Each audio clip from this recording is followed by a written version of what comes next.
I'm here with Bodi Luse, Director of Donor Relations at LearningWorks. Yes. And right now, LearningWorks has something exciting coming up.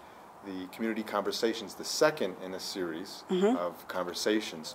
Could you tell us a little bit about the whole idea of Community Conversations, how that came about, and why LearningWorks is involved? Sure. LearningWorks works on issues of education of at-risk populations here in Maine, and we wanted to have a broader conversation about the issues that really matter to us. And so last May we had our first, what we called Community Conversation, and the title of that one was Generational Poverty and Its Impact on Maine's Youth. And we had 150 people come to Ryan's Auditorium in downtown Portland, and who are interested in learning about this issue that's really important for so many of Maine's youth. And that's a major number of people to get together for something like that. It was. Who were some of the people that came? We had lawyers, we had business people, we had people in the social service arena who work in this issue all the time. We had just community members who are interested in it, Vista volunteers, educators, and the conversation was great. Since then we have been meeting with a lot of these groups to continue that conversation. We wanted to have another forum. So on October 25th, we are having another lunchtime forum at Ryan's Auditorium in Portland, at the Portland Public Library. This one is also about generational poverty. It's called Ending Generational Poverty, the Role of Education.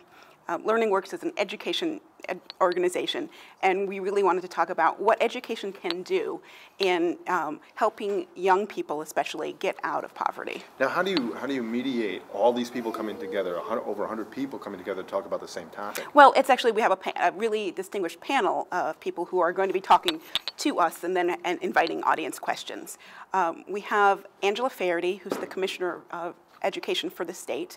We have Richard Pattinaud, who's the Chancellor of the Maine University of Maine system, and we have Glenn Cummings, who has a litany of titles. Right now he's President and Executive Director of Goodwill Hinckley, and trying to figure out what to do with that kind of distinguished organization that has been going through so much changes.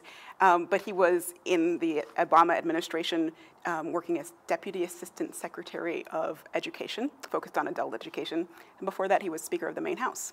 So these three are going to talk about a variety of different questions around how education can end poverty, and then we'll invite audience questions. Well, how do the organizations that you're involved with kind of help them go from what seems to be an historic pattern? Yeah, well, LearningWorks itself has a number of different programs that works on this.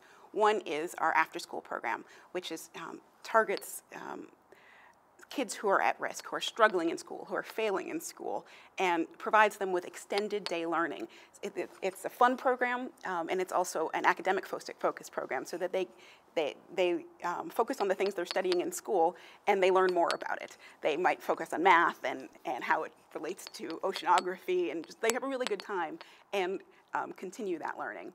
And then we also have Youth Building Alternatives, which is our alternative high school for kids who have dropped out of high school. These are kids who have really experienced generational poverty and has dragged them down. And it's a very small program. They go through and they get their GED, and at the same time they get their construction industry certification so that they can leave and actually have skills to get a job. And they help them enroll in community college. What really it makes a difference for Youth Building Alternatives for the after-school program is relationships. Kids need to have positive relationships with adults who believe in them, who believe that they can succeed, and who can help them get to the services they need if they have substance abuse problems, which happens to a lot of our kids in the Youth Building Alternatives. We have a counselor for them in the school. And now you've been doing these, or LearningWorks has been doing these programs for a while, and with these community conversations, obviously you're looking for ways to connect more with the community and get more partners in that effort. Absolutely. Something that came out of our last community conversation was a lot of different conversations with other agencies, with businesses who want to get involved, and we're hoping that the same thing will happen with this conversation. Well, if there happens to be somebody out there who is watching this that didn't go to the first session. Where can they get more information about coming to this next session? They should go to our website. It's www.learningworks.me, and we have all the information about it. Okay. Well, I hope a lot of people will attend because it seems to be a very useful thing. It's a great thing that LearningWorks is doing for the community. It's free. It's open to the public. We provide lunch. It's from 11:30 to 1:30 on Monday, October 25th. I really hope everyone will come. Lunch, great incentive. Yeah. Thanks you very much for joining us. Thank you, Tom.